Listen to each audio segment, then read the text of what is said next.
What is going on, everyone? Grunge Gaming back here. In today's video, I'm going to be going over the best settings for Apex Legends Season 12. I also have been getting a lot of requests recently to share my settings. I will be showing them to you guys so you can put them in on your own system and try them out for yourself. And if you are on default and you don't like the new settings, you can always change it back later. Right off the bat, looking at menu cursor speed, it really isn't only menu, it is for when you are looting as well. Make sure you have it not too high that it's uncontrollable. Definitely make sure to bump it up a little bit. That way you can loot as fast as you can, but your cursor isn't zipping around everywhere. These are one of those settings that it's good to bump it up a little bit every week so you can handle a big change.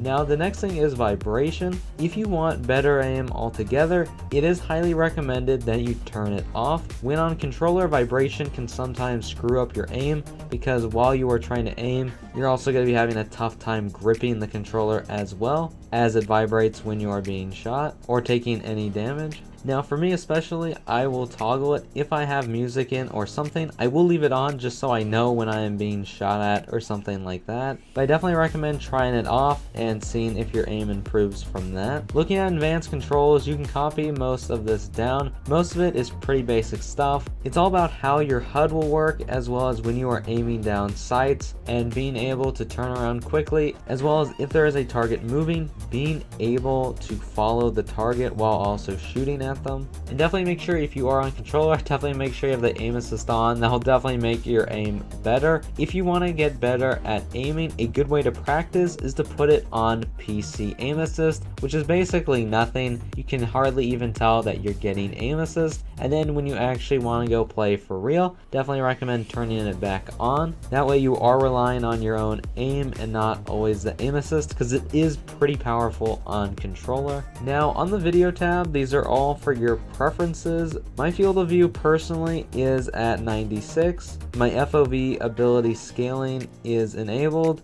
and my sprint view shake is minimal. I would definitely recommend putting that to minimal. That is if you are being shot at, taking any damage like that, and your screen always shakes. You definitely want on minimal, that way it just doesn't shake as much. And if you are shooting back, you'll be able to get more shots in than you would on someone whose screen is really shaking, because they're going to have a much harder time trying to aim at you. With that being said, I highly recommend trying out these new settings. You'll definitely notice when you are in gunfights, you will notice that the settings are taking over and you won't have to do that much work in a gunfight. Going over some of the good things about these settings, the first thing I can point out is if you want more of a PC experience, always hip firing in Apex is usually pretty good if you have these settings. I've taken a liking to hip firing. It isn't the most effective on controller, but if you put in these settings, it is somewhat effective. I always find it a pain when an enemy is in hip firing range, but you have to aim down sights anyway just to get any hits on them. And in that range between should I hip fire or should I aim down sights, a lot of times you'll want to go with hip fire, because aiming down sights in a close range gunfight usually doesn't work out the best. So that is where these settings come in as well. I definitely recommend giving them a try.